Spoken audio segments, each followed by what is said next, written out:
professional. He's a professional and a gentleman. A professional and a gentleman. Gentleman. Like, nah, are you coming from somewhere, bro? Yeah, I just came from dinner. Oh, you look like you came from church. My bad. Oh. I'm not even making fun. I wasn't. Look, I already know you good with the Joan. I'm good. I was just talking about the shirt shining. Yeah, I had to put my good shirt on, man. I took my father. It was his birthday, so I took him out to dinner today. So I put on a good shirt for my dad. Oh, well, happy birthday to Dad! Hey, happy birthday to Pops. That's Yo, right. let's jump right in. With it. That's why I'm mad with it. With it. With it. That's why I'm mad with it. Straight out the trap with it. Whatever you want, whatever you need, it's on tab. Get it. That's why I'm mad with it. That's why I'm mad with it. That's where I'm at. Okay, you chasing clout? Oh no way, your shit turn. Yo, welcome to I'ma Get in Trouble, ladies and gentlemen. It's your boy Eddie Liles with Terrance G. What's going on, bro? Our guest today is going to be none other than Mr. Lawrence Killebrew himself. How you feeling, sir? Thank y'all for having me. Appreciate it, man. Definitely. Hell yeah. Now, Hell yeah. I'm going to be honest. You are the first person when they came on a podcast to have their name as Comedy Hustle. Yeah, that's my brand. That's who I am. So that's what I'm putting up there. So what is Comedy Hustle? Real quick, let's get to that first. Comedy Hustle is kind of embodies who I am. You know, comedy is what I do. Comedy is my passion. But I believe that nothing you believe in enough you do, you have to put some hustle behind it. So that's basically the whole mindset of it right there. Whatever, like it could be anything. It could be whatever. Like it could be radio hustle. It could be, teacher hustle. But whatever you got a passion for, you got to put some hustle behind it. Like you just can't. You just have a dream. You got to put something behind it to achieve that dream. So that's the whole mindset of Comedy Hustle. So now, all right, hold on. I want to phrase this all the way right. All right. So we dumbly, very stupidly, very idiotically read a post that somebody put up, or read what was it, Terrance? It was an article. Was it an article? It was a crybaby thing. Okay, wait a minute. I said I would hate people if they don't acknowledge truth. It was an article, and the article. Yeah, it was some bullshit. So, it was a young lady who was basically saying hustle culture has ruined comedy. Well, I can.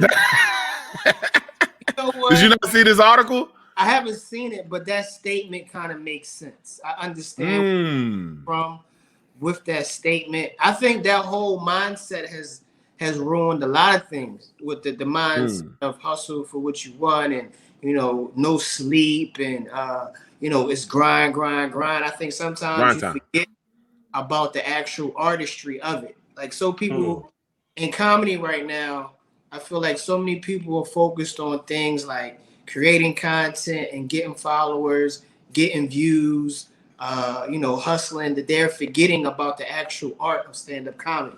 So I understand exactly what that statement is, but it's determined about the individual person. Like me, I've been a stand-up first. That was who I was. And the hustle just came from me trying to be able to do it as a career. And then it turned into like other things in business and stuff like that. But initially, I was just trying to be a stand-up comedian who did it for me. But I can understand where that statement could be, has some truth to it. Like I hear comedians say, like they're more focused on like, yo, I gotta make videos tonight instead of I gotta write some jokes tonight. So that hustle they're putting behind creating content for the internet, they're losing that when they go on stage. So I mean, I get it, I understand. So the argument that I give, and this is why I think it's just, and damn, I'm trying to use it. I said this on the last podcast. I don't care when I disrupt, but I do care when I disrupt my guests, right? So I want to say I don't agree with your full take, but everybody's supposed to have their own. I think what you said was very accurate, though, right? I don't take, when you say hustle culture, I don't think hustling is just being out every day. right? So like I dealt with a lot of street shit, right? Let's put that on the side, right? So you could be a street nigga who sells whatever you sell on the street, and you could do it very stupidly, or you could do it very smart. But they're both called hustle, but there's a correct way to hustle and a wrong way to hustle. And I think a lot of times people hustle the wrong way. And so then we associate the wrong way with just the hustle culture. I get it, but you know what I'm saying? I get what you're saying, but what I was more so is how many of those guys that are hustling right are showing you how to hustle the right way. Same thing when it comes to comedy, like I was saying, it's people that's doing the wrong way of hustling and forgetting about the art. No one is teaching them because everybody is promoting the fact that you have to have so many followers. You have to following up. So like, yeah, you can hustle the right way, but you also have to teach somebody to hustle the right way. But I always ask people like, what is your motivation? Some people want to be stars. Some people want to be famous. Then some people who actually want to be good at stand-up. So if you want to be famous, then that's the route you need to take, because you need to focus on getting followers and, you know, getting your content up and getting your views up. Then you focus on that. If you want to be a stand-up comedian, focus on this over here. So if you want to be a good hustler, you gotta find a good hustler to teach you how to hustle. See, and then we come back to the crowd. Now we on the same page, baby. Like, and I think a lot, and this is one thing that I told Terrance, right? So I started promoting shows. I think you've been doing you're in comedy for what? You're in teens, right? Yeah, 15 years. 15 years. So like one thing that I was telling Terrance, we were just having this conversation on one of the other old podcasts about, like, I went the route of promoter and comic. And my OG is Eddie Bryant. And my OG off the Brizzy, that's everybody's guy. That's everybody's guy. Everybody love Eddie Bryant. But one of the things, he was the one that told, he was like, don't do that. Don't do it. He's like, listen, and it's the same reason why now I understand what he meant, right? It wasn't a discouragement of like, you shouldn't promote or what's it. It was more or less like, you got to understand what path you are taking at this point. Because if you be got truth. So because if you become a better promoter than you are a comic, everybody's going to be like, oh, you're a promoter. And because I did the same thing. I did the exact, when I first started out, this is what I mean by how hustling, you can hustle one way and you can hustle the wrong way. When I first got into comedy, my mindset was like, nobody's going to put me on, so I'm going to put myself on. I'm going to create my show. I'm going to bring my own people out. I'm going to book the comedians, blah, blah, blah. And I got so wrapped up into making sure that my shows were packed, that my shows were good, that it took away from the craft of me being a comedian. So that's what I mean. Like, I was hustling to make sure my show was good, and I wasn't hustling to make sure I was a good comedian. So that is the honest to God truth. Like, when you do that, it's a thin line, you know, because you so to focus on getting your show right and being a stand-up comedian, that is a very hard task to do. So he was 100% right about that. Like, I had to stop. I had to stop promoting shows. I had to just get out on the road and start telling jokes because it was taken away from me. So did you stop completely? Like, did you stop promoting shows completely, or did you just go back to, oh, you don't promote shows no more? No, I do. But what happened was, basically, I was doing a show in Philadelphia for about 5 years. And then I started to realize, talking to people, that people were associating with me as just that guy of that show. And I didn't like that comparison. I didn't want to be known as just the guy who has a show.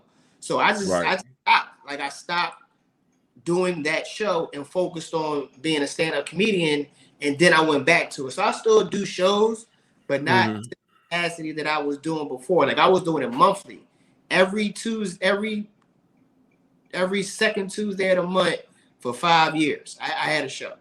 And I just stopped. I couldn't do it no more. I wanted to be known as a comedian, not as the guy who's throwing a good show at this comedy club. I didn't want to do that. So I had to, and I've had this conversation. Rashawn is one of my closest, right? And so, like, me and her was having a conversation where I was like, I had to come to grips. What? I thought she was going to be on here. all this fucking time, she reached out. I'm like, all right, what's up? She not even. So, I was like, when the white boy popped up, I was like, hold up. I'm like, who the fuck is this? I don't know this dude. I don't. Sorry to disappoint you, Lawrence. I mean, it's not. No, it's cool, man. You got disappointed. I get it. But this is an equal opportunity show, Lawrence. All right. So I am part of the one delegation here to represent equal opportunity. It just threw me off. Like, she was all checking on me, making sure I was doing. I'm like, all right, boom. She got huh? So this is the thing, and I had this conversation with Sean. I don't think I have, but a lot of people were like she's watching, so have it now. Right? Yeah. No, Rashawn does a lot of our booking, and like that's like my big sis. So she does a lot of our booking. So she'll be like, come on our podcast. She is part of the podcast. She's not on screen a lot.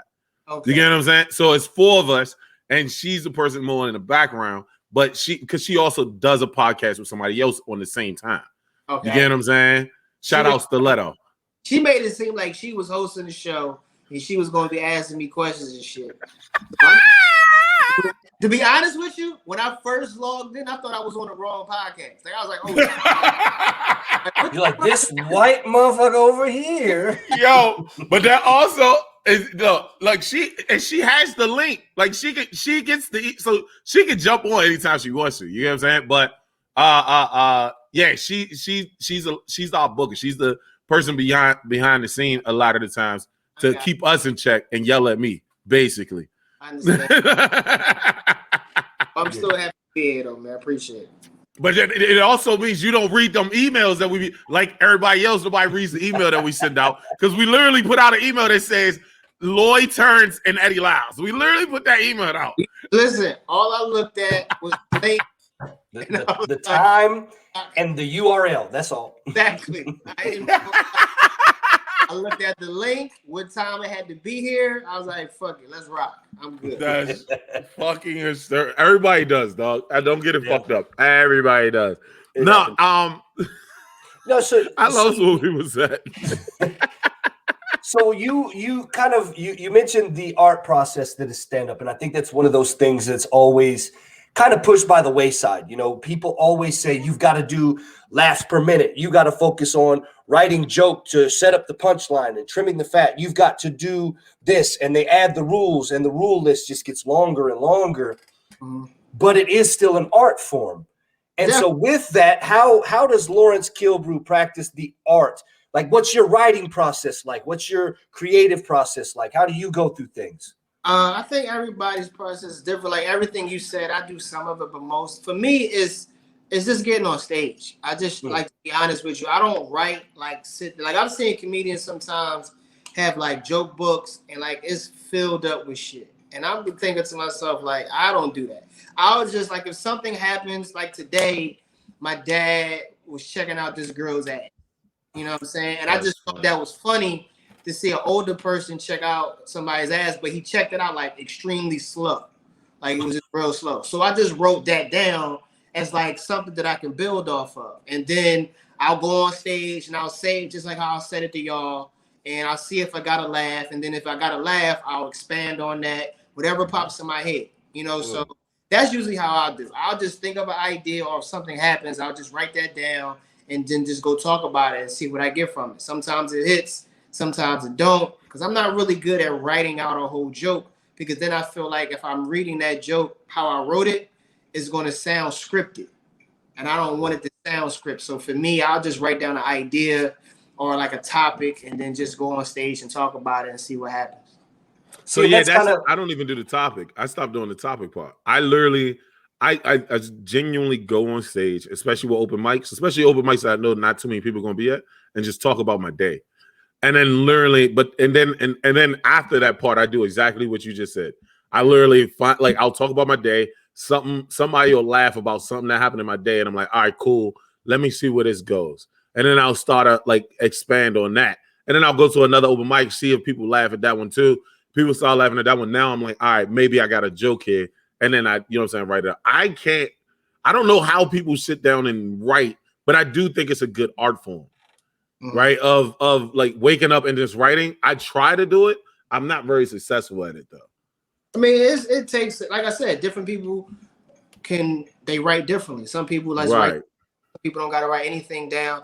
I've noticed that the more, and this might sound fuck it, this is fuck up or whatever. If we say whatever, the more white comedians definitely write down their whole set, and sometimes their jokes are more clever because of it. Like their jokes more, make you think, to where mine is just off of just natural cadence of how I talk, and you're laughing more so how I'm saying it rather than what I'm saying, because it's coming off natural because I'm just talking. To where like certain people who write jokes down, it's like pinpoint positions to where they want you to laugh, and the cleverness comes within the joke. So that's why, and I know what, I'm not even going to say white jokes, because I know a lot of black people who do that same thing too. Mm-hmm. So it's the material that they're writing down. You can tell that it was carefully positioned in different positions to where they're going to say it, and it's come also a little bit clever than where sometimes like me and you might have this more natural cadence to where we can just talk. Mm-hmm. So that kind of brings up a discussion that Eddie, I, Loy, and several guests have had. And you kind of teetered on it, but you didn't dive fully in. So let's kind of dive in. Mainstream versus urban room. What do you think of when you hear those terms? What is something that, is it a thing to you? Do you like, does it make you feel some type of way? Is there something that you think of when you hear that? I actually hate that statement. I actually was just talking about this. I was in Huntsville, Alabama, and I had to check the manager because he was like, "Hey, man, we had a great weekend. These were some great urban shows." And I said, "What do you mean by that?" And he was like, "They were urban shows." I said, "Like, no, expound. What do you mean by these were urban shows?" Right. I'm trying to say. He never really can give me an answer. I understand where it comes from. Like, urban shows is more so black comedians, and mainstream is more so white comedians. I don't like it. I don't want to be labeled as either one. I just want to be labeled as a comedian. And I remember that from a club that's in Baltimore, actually.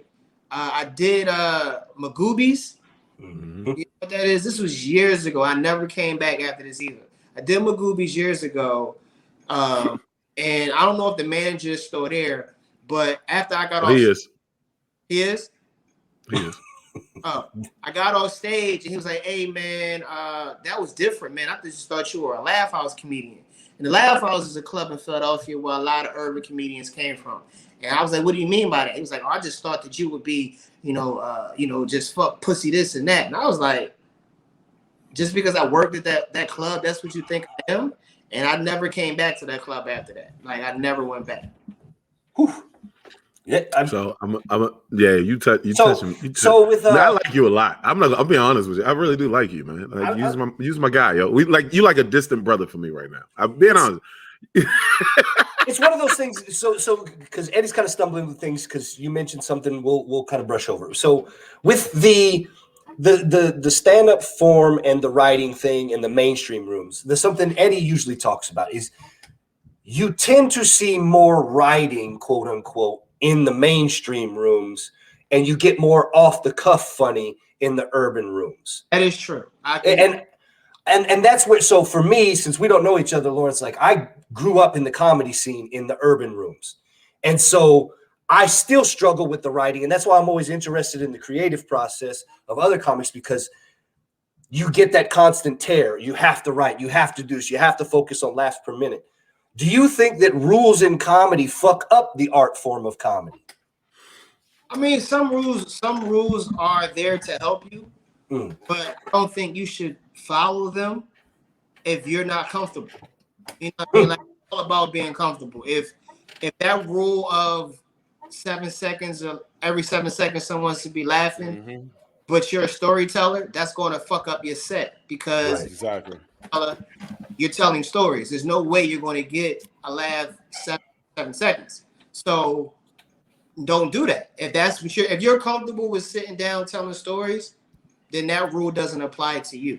So whatever rule applies to you, then do that. But if it doesn't, then fuck it. Like, that's not what you do. Because worst thing I think you can be is the worst thing you can be on stage is uncomfortable. You're trying to do something that's uncomfortable. It won't work. Like, I remember I went on the road. Well, I didn't go on the road. I did a couple of shows with DL Hughley, and he required you to wear a suit, and I'm not a nigga. You know what I mean? I'm a sweatsuit, t-shirt type guy, hoodie type dude. And when I was on stage, I felt uncomfortable. And I told him, hey man, I can't do this because I don't feel myself when I'm on stage. I understand this is your rule, but I don't feel comfortable telling my jokes, and I can't give you a great show if you want me to wear a suit. And we went our separate ways, but at the same time, I don't feel comfortable. I can't perform if I'm not comfortable. Do you regret that? No, not at all. I could tell. I could tell by how he told the story. I just wanted it out there. I could tell. I appreciate that, and I wanted it out there. Yeah. I mean, I've turned down a lot of shit that I don't regret. Like, to be honest with you, when I first started comedy, my main goal, my only goal, was to be able to tell people I tell jokes for a living and I do nothing else. That's all I want. Right. I do that now. I'm happy. Right. That's it. With that, like I'm not saying I'm content, but I'm happy with that. Right. So I've turned down shit. I was supposed to go on a road with Kevin Hart. I turned that down too. You know, but that was more of a personal reason to where I was always getting compared to him, and he said either you can come with me and you'll always be in my shadow, or you can go on and do your own thing on your own. And I went on my own. So.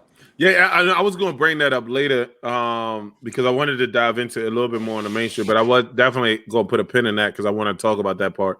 But one of the things that I do notice, and we've had Marlon Randolph, we had Marlon Randolph on, and I think he basically described it the best. He said, people who try to make mainstream seem better than urban and urban better than mainstream. It's just like the black dude who dates a white woman and tells you why he doesn't date black women. It's like, nigga, you just like white women. Shut up. Like, that's what it is. And I feel like that was the best way of explaining it to people, where I was like, listen, bro, stop fucking. I'm not a mainstream comic. I'm not an urban comic. I'm a fucking comic. I make people laugh. I do both rooms. Now, I understand mainstream rooms and mainstream audiences and all that shit. But as comics, we should be comics. And one of the things that I always see is mainstream comics or the white comics try to use that urban shit very racistly, right? Like they'll do it just to be a little racist about, oh man, he got that comic view style. What are you trying? Like, so? Nigga, like that's what we grew up on. You know what I'm saying? Like, y'all motherfucker, like, and I try to explain this to somebody else of white comics have a lot of examples of different styles of comedy, right? And more so that we don't, like, a lot of black people don't even know who they're referencing or who they're mimicking, and quote unquote. You know what I'm saying? Whereas on black comics, when you look at like TV, we don't even have half as many as white comics that made it on TV. So when you hear us even similar, just very ever so slightly similar to somebody, you're automatically like, oh, that motherfucker trying to be Kevin Hart. Oh, that nigga trying to be Eddie Murphy. Oh, that nigga trying. And so instead of being racist and be like, oh, he a black comic, they'll say, oh, he got a real laugh house style of comedy. You know what I'm saying? So that's why I don't fuck with the shit. You know what I'm saying?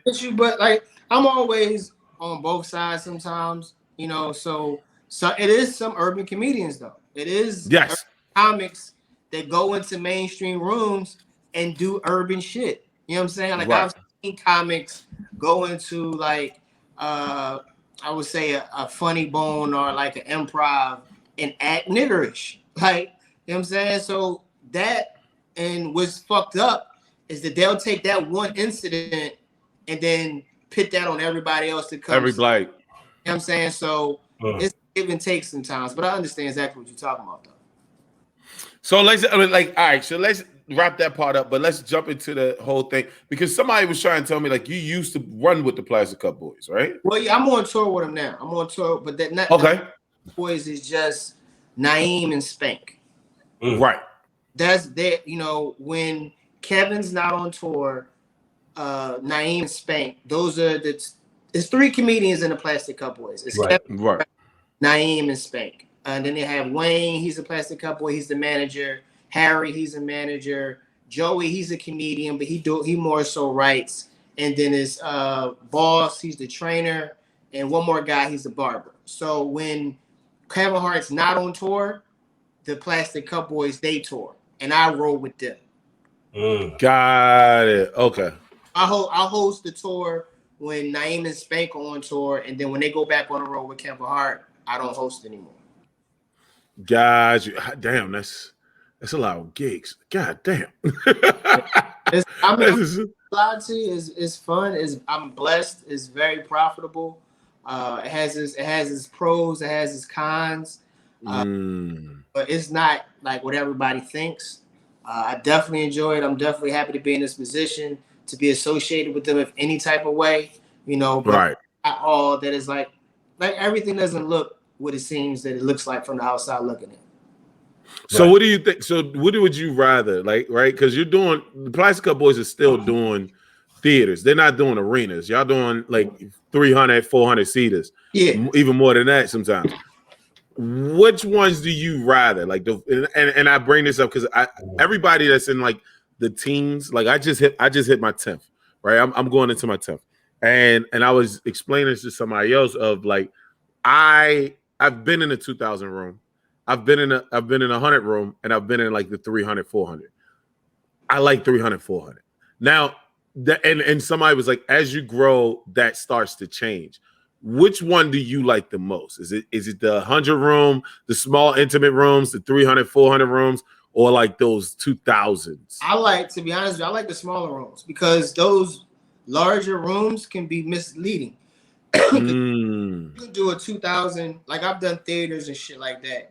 And it's a lot of elements to go into it. When you do like a large theater, usually the tickets cost more. Right.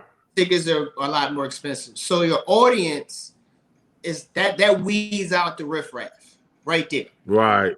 Paying a $125 ticket, that weeds out the riffraff. That's one thing. Then two, the people that are coming, it's an event.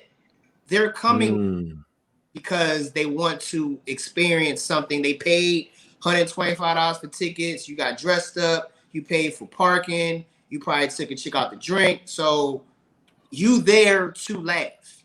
So and then 9 times out of 10, whoever is on the bill, like if it's a Kevin Hart, they're already excited. So anybody that goes on before them, is like damn near impossible to fail. Like you have to be borderline horrible to fail in that position. So then once laughing is contagious. So if one person's laughing, sitting next to somebody, they're gonna laugh. So that shit can be very misleading. But if you do a ballroom, like 100 people, and they don't know who you are, and you make them laugh, I would rather do that than to do the 2000 seater or whatever. Because I know I'm funny at that point. Like I know that nobody in this room knows me, and these 100 people laughed because of me, not because there were, other elements. Yeah, residual laughter. That's a thing too, right? Like that's one thing I said is when the time, not if, when the time comes for me to shoot my comedy special, I think I would prefer to do it in a smaller venue for that reason. I think it's more genuine to the craft, more genuine to the art, and it's that audience that I enjoy because you get that more authentic connection. Everybody's shooting for the theater. They're shooting for, this massive arena and getting all the cameras. And it's like, man, give me 2 cameras and a shitty dive bar. I'm cool. So yeah, I would prefer the smaller crowds. Don't get me wrong. I fucking love them big ones. Right. The money is a lot better. Yes. But, if I had an option, like he said, if I wanted to do a special, like I did 2 of them and both of them were in small crowds. Yeah. See that? I definitely enjoy the smaller crowds and I enjoy the bigger crowds. So I'm planning. So I'm planning my first special for next year, and like that has been a big conversation of where to go, right? Because the unfortunate part for other people, not for me, is I promote in DC, so I have bigger shows. So I already have the audience to put together for my special. And I think that's where it becomes an issue for me because I can do a Busboys and Poets in DC that holds 120 and pack it out because I want to do 4 shows. I want to do 4 tapings, and I'll see where I can pull from. You know what I'm saying? Like, everybody's different on it. I get it, but I've heard I want to start with 4 and then hopefully drop it down to like 2 or 3, like maybe 2. But I know I don't want to do 1 shoot for my special. But I can do a Busboys and Poets. Huh? I said that's smart. That's very smart. I did so yeah. I did, I take my special. How I had the club pay for it. I headlined the club and then I recorded my sets. So basically, I 5 sets over the span of the weekend, and I had basically pay me to do the weekend, and then I used the money they used to pay me to fund the project. Smart play. That's a smart motherfucking play, bro. I ain't mad at that at all. How many angles did you do? I did 3, 1 from each side, and then I had 2. Well, 3. I had 1 on each side, and then I had a camera that was getting like images in the front, images in the back, images from the side. Like I had 1 Roman can. Yeah. I had 2 on each side like that. So yeah, so I'm thinking. So the thing is like I said, I'm if I do a Busboys and Poets style, it's still 120 people, and I know I can pack it out 3 times easy, right? For the 4th one to be the struggle. If I go 4 with a 300-seater, that's where I'm like, can I pack it out 4 fucking times to make it run? I'm not trying to tell you to do something different, but this is one thing that I wish I would have done, but it's been very, very difficult. Everybody shoot the special at home, but I noticed because I take everything that I do. Like I literally record every show that I'm on. I record all of it. My set is a lot more polished away from home. So, and a lot of people don't think about this when they do a special. They think about it like you have to think about that special for people everybody else living. So a lot of people don't think about that. A lot of people just think, I'm gonna put a special and my phone will come out, blah blah blah. But I noticed you get comfortable.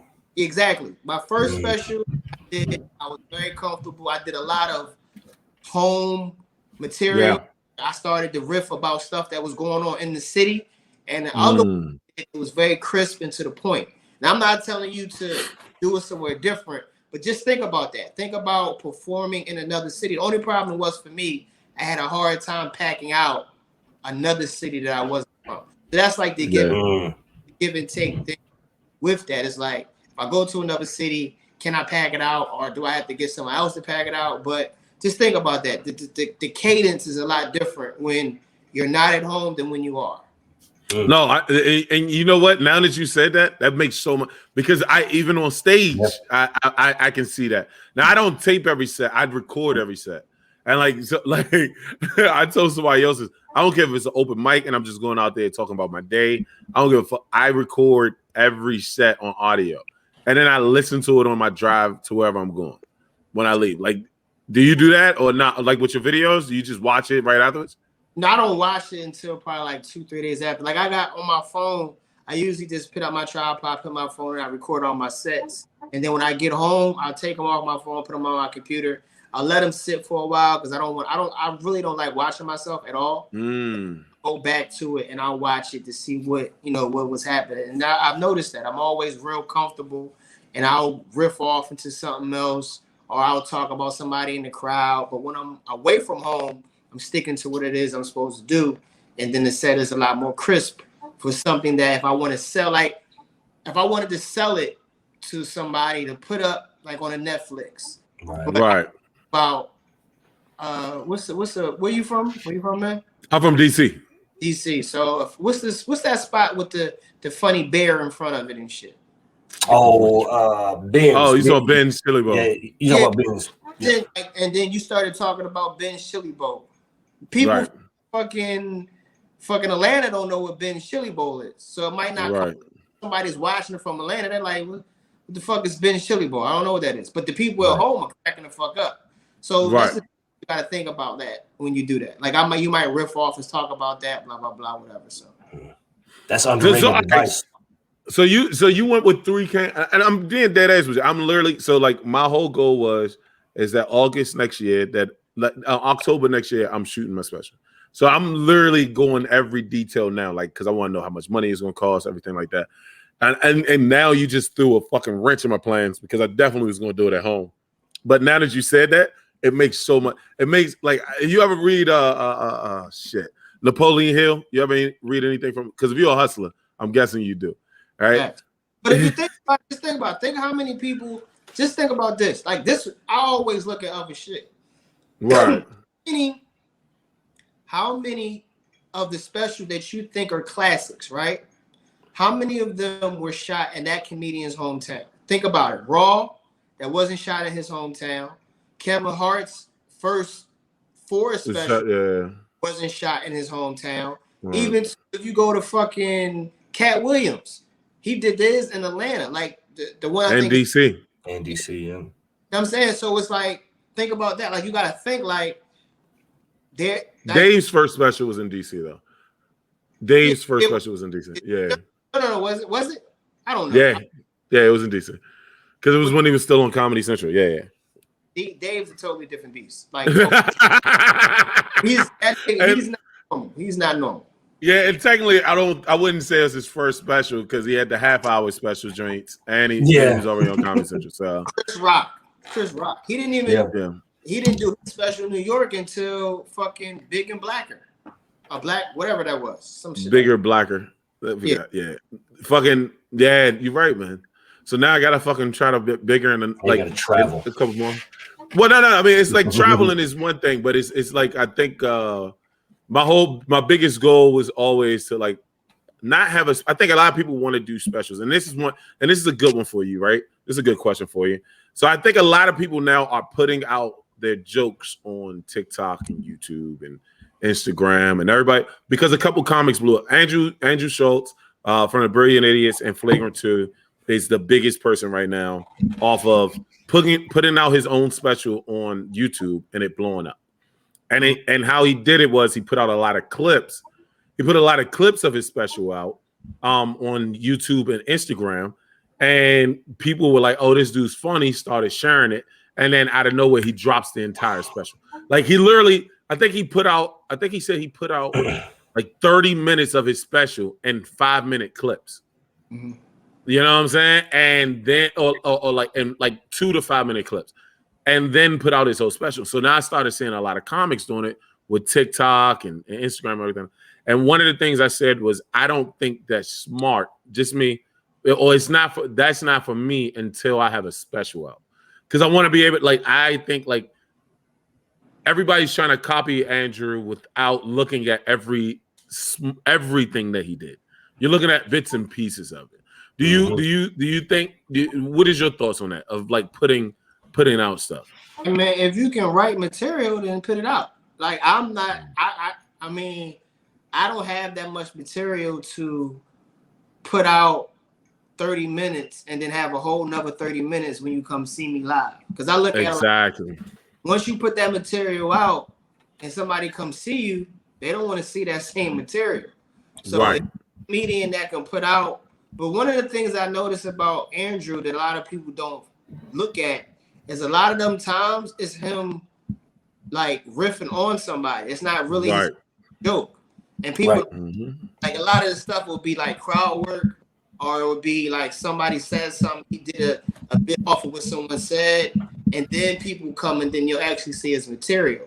So you can put out a joke on TikTok. Like if I put my best joke on TikTok, I can't do that joke when you come see me, especially if that joke becomes a sound and like everybody's doing it, like then it's like, well, one of the things I'm afraid of is that if I do that and then it becomes a sound and then I do my joke, somebody will think that that's not my joke. Yeah. Right. My fear is that if I do a joke or say something on TikTok and it becomes a sound and it goes viral, and usually when it goes viral, the person who said it never gets the credit on TikTok, honestly. Like they rarely get, like somebody else would do it, a voiceover and blow up, and it's never the original person. And then right. And then I'll do it at my show and I'll come off like I'm stealing because they think I got it from TikTok. So so if you got material and you can do that, then be my guest. But I don't have tons and tons of material that I could just throw out there and shit like that. Yeah, I don't know what like that. Yeah, Randrew does do the riffing and the crowd work stuff, but before that, he was doing a lot of his first special, his first YouTube special. But yeah, I don't know, man. Like I don't think that these guys are a lot of the people. I'll say. I don't think a lot of them are writing new material. A lot of them are doing jokes that they haven't finished, and they're like, "Oh, people laughed at it. I'll put it out." And then I see them do the same joke on stage, and I'm like, "Yo, like, come on, son." Like a friend of ours, Scott Sykes. I won't say that he does it, but Scott Sykes is is the TikTok guy from IKEA. I don't know if you've seen this where he was talking about working at IKEA. He always puts on an IKEA uniform. He has a sound behind him. DC. He from Baltimore. Oh, that guy was. Oh yeah. Does he really work at IKEA? He used to. He actually really did. He used to work when he lived in Baltimore. He worked at IKEA. Okay. Yeah, and so, but like a friend of mine, he had a sold out show in New York because he blew up on Instagram, and he was like, "Yeah, people were calling for him to do the IKEA jokes on stage," and I was like, "I don't want that shit." I don't want. And that's something that we've talked about here on the podcast too, right, Lawrence? Like, I'm sure you're familiar with Doug Stanhope's and comics like that, to where they don't go everywhere, they don't tour everywhere. They go to a select area and they have their audience and they pack it out every time. I got a comedian like that too. What's his name? Damn. Kenny Brooks. Something Brooks. Mike Brooks. Yeah, he don't go out of DC really. Yeah, nah, Mike. No, they do. Yeah, he do. He does a lot of private events. Yeah. He does a shit ton of private events. He don't do like Mike. I think Mike just had a sold out show in North Carolina. Okay. All right. Yeah. Mike gets around, but he does do a stand up thing where he only goes where his audience is. Yeah. He's been doing it so long that he doesn't have to. He doesn't have to. I want to say, go hard in places that don't know him, because he has places that know him enough where if he go put a show in North Carolina, South Carolina, Tennessee, you know what I'm saying, so, like Arizona, like everybody already know who the fuck he is, so he just go there, and he rocks out. But I think he travels like a motherfucker. I know a friend of mine travels with him, so that's the only reason why I know. And it's those things that. Like, speaking of the traveling and the TikTok and everything, is those things that kind of take away from the authenticity, I think, of the individual. That's why I don't care about going viral and doing the things to get the skits created and the content. Yes, you do, motherfucker. You be putting up shit on Instagram every goddamn day, nigga. I put it up there for me. Every day and I put it up there for me. But with that, that's my question. That's my question to you, Lawrence. Like, does the art of it, does it encompass the social media thing? Or is it something where you're kind of like more like me in the fact where like my posts are just like, hey, this is my stupid, funny commentary or my thought of the moment. That's it. I'm not burning material, but you're going to get me. Is that kind of how you do your social media? Or do you just do promos and flyers and that's that? Well, to be honest, I used to think just like you, man. I used to be like, I'm not doing this shit. I'm just focused on like me, my content, and what I want to do. And then, like I said, it takes this back to what he was talking about, hustling the right way. It takes one person to understand when the times are changing. When the times change, you have to change with the time. You got to adapt to what's going on. So I noticed that I'm funny. That's a given. I can go on stage and probably outdo any of these internet dudes or whatever when it comes to going on stage and standing up there for 30 minutes and doing a set. But they're just as well as I can do that, they're killing me on the internet thing.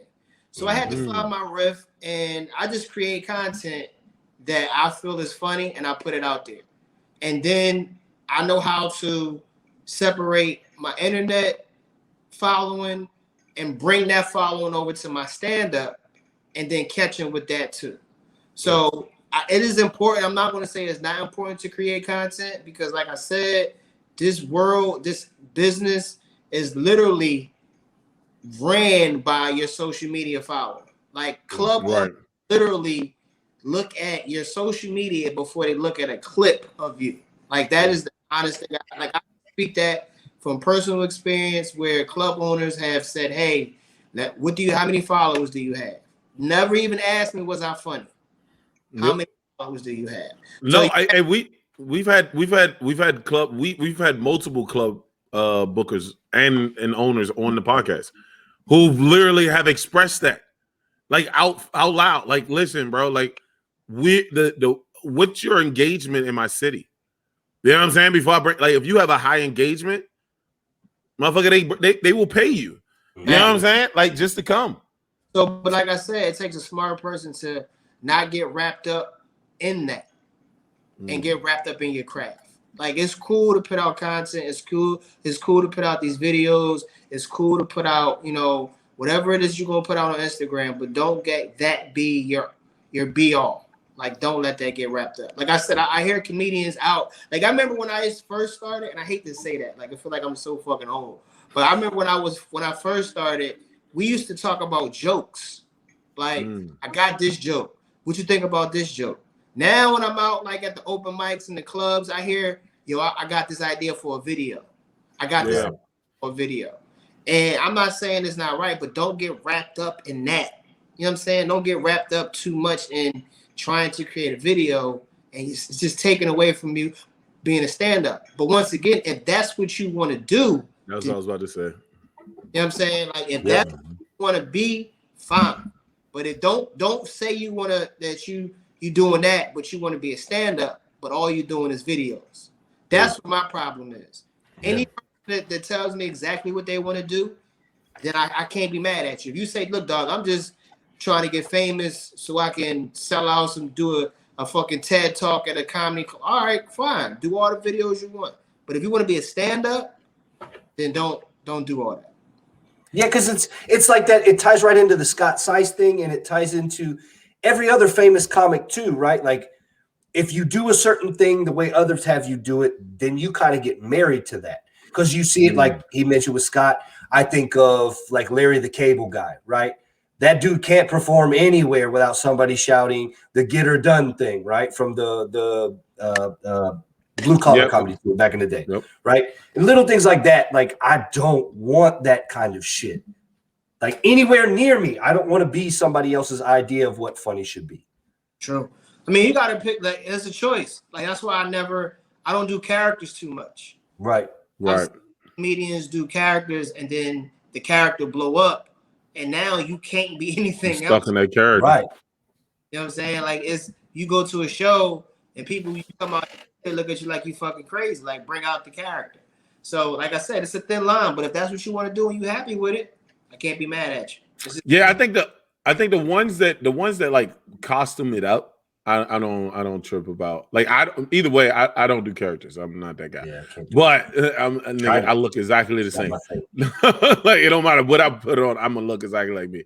But I think, like, people that can change up their appearance and they only dress like this when they're doing that character, I think those guys work. If that's what you want to be, but it all goes back to, like you said, are you just trying to be famous, or are you just trying to be famous and an actor? And what's it like? Because I say that all the time. Some of you guys, and I said to people to their face, I don't really care. Some of y'all are actors that are doing comedy to get more acting gigs. Yeah. And then you're looking at comics who act to do more comedy and think you're the same. Right. And I think Bill Burr was one of the biggest, even on the white side, who said it. And I think Lavelle Crawford said it as well. Like, yeah, I do these roles so that I have more, so I can get more dates. That's it. I don't do these roles because I want to do more acting roles. Now, Bill Burr has become a good actor, so people are giving him more roles. But that's all you see this motherfucker is on the road.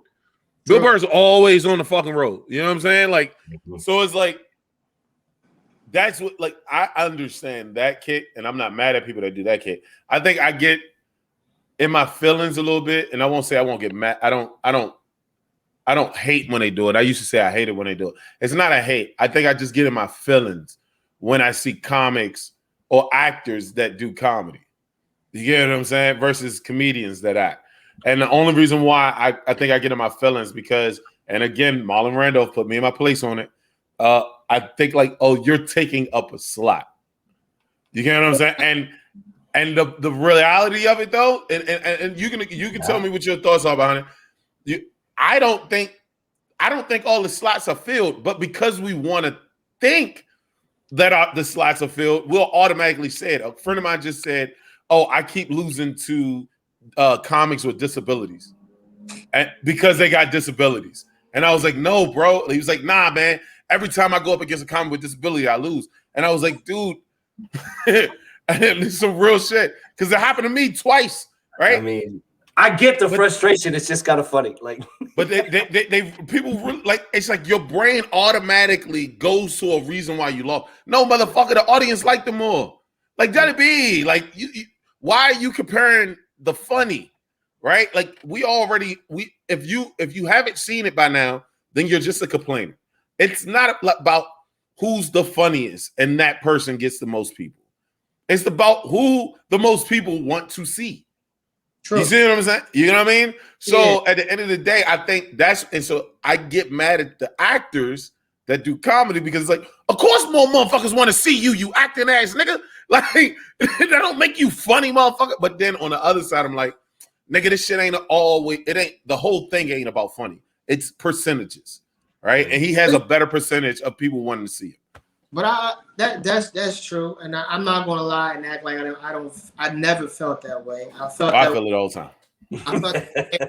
I had to open up for, what's her name?